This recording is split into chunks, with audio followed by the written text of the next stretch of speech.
रामजी लाल सुमन ने आज एक स्टेटमेंट दिया और उन्होंने कहा कि मैदान तैयार है, 2-2 हाथ हो जाए, 19 अप्रैल को अखिलेश यादव आगरा आ रहे हैं।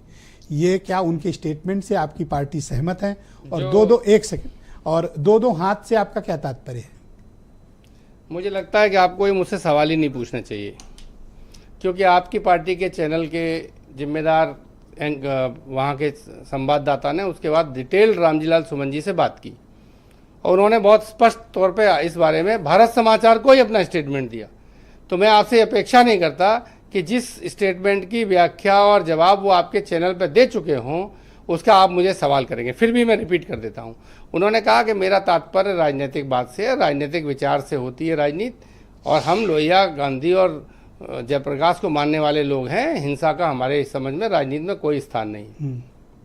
और मैंने सिर्फ ये कहा कि मैं जो है सद्भावना की राजनीति करता हूँ, लेकिन पीड़ित, शोषित, वंचित वर्गों के अधिकार की जो लड़ाई, संघर्ष जो चलता रहा है राजनीतिक, वो चलता रहेगा और उसके लिए हम लोग तैयार हैं और हम आगे भी काम करते रहेंगे।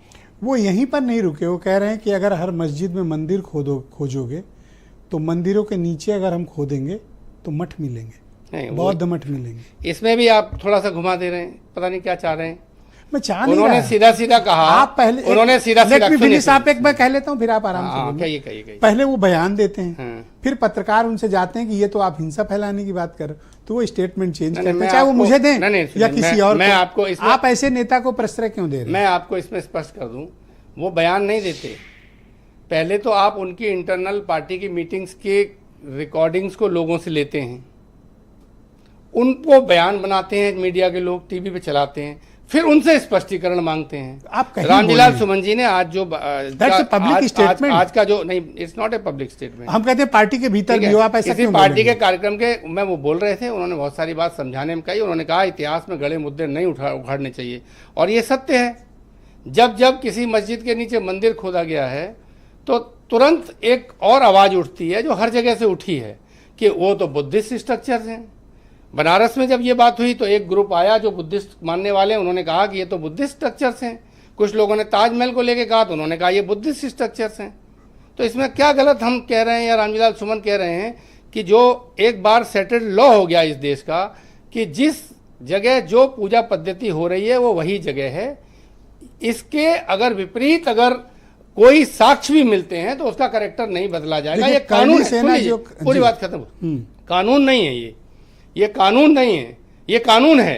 अगर इस किसी को बदलना है तो कानून बदले। अगर आप ऐतिहासिक तथ्यों के आधार पर विवाद पैदा करते रहेंगे, आज मैंने रवि भट्ट जी को इसीलिए बुलाया, वो बड़े फेमस हिस्टोरियन है, वो आज अगर आप विवाद पैदा करते रहेंगे और जिसको आप बदल नहीं सकते उस पर भी आप, मैं ये जानना चाहता हूँ, करणी सेना भी गलत है और जो कुछ रामजी लाल सुमन कर रहे हैं वो भी गलत।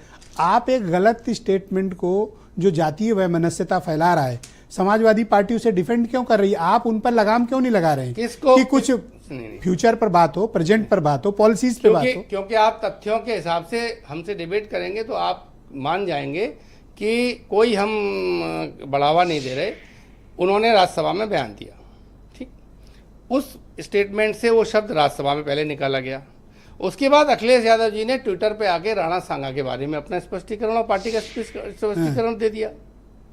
अब हमारी पार्टी का सांसद या हमारी पार्टी, हम किसी थर्ड पार्टी से गाइड थोड़े होंगे। हमने राणा सांगा के बारे में अखिलेश जी ने खुद लिख के पहले दिन ही दूसरे दिन कहा कि वो एक वीर पुरुष थे, उनकी देशभक्ति और उनकी वीरता को लेकर हमारा कोई सवाल नहीं है, ना हमारा कोई प्रश्न है।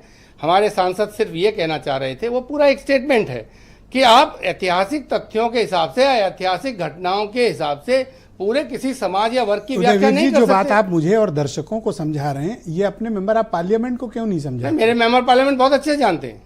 तो वो फिर ऐसी भाषा क्यों बोली? कौन सी बात? 2-2 हाथ के लिए तैयार है। What do you mean? आप उसको मतलब आपकी मंशा क्या है? मंशा ये जो पूछते पूछते आप मुस्कुराते हैं। मैं एक कुछ तरह के एंकर होते हैं जो मुंह बना के सवाल करते हैं। कुल मिला के जो आप चाहते हैं वो मैं भी समझता हूँ। बात ये नहीं है, वो मैं तो आपसे केवल चाहता हूं, जब मैंने आपसे स्पष्ट कह दिया, पूरा दिखाइए अपने चैनल पे आज सुमन जी का पूरा बयान। आप बताइए क्यों ऐसा जो आपके एंकर ने पूछा कि 2-2 हाथ से आपका क्या तात्पर्य है, उस पर जो उन्होंने बयान दिया वो दिखाइए अपने चैनल पे। मैं वो दिखाना चाहता हूँ जो उन्होंने बोला, वो भी एक गंभीर बात। दोनों दिखा दीजिए। जातीय वैमनस्यता फैला रहे हैं, दोनों दिखा दीजिए ना। आप क्या ऐसा करके राजपूतों को झगड़े के लिए आमंत्रित कर रहे हैं? नहीं, राजपूतों का कोई विषय नहीं है झगड़े का, न राजपूतों का कोई विषय है झगड़े का।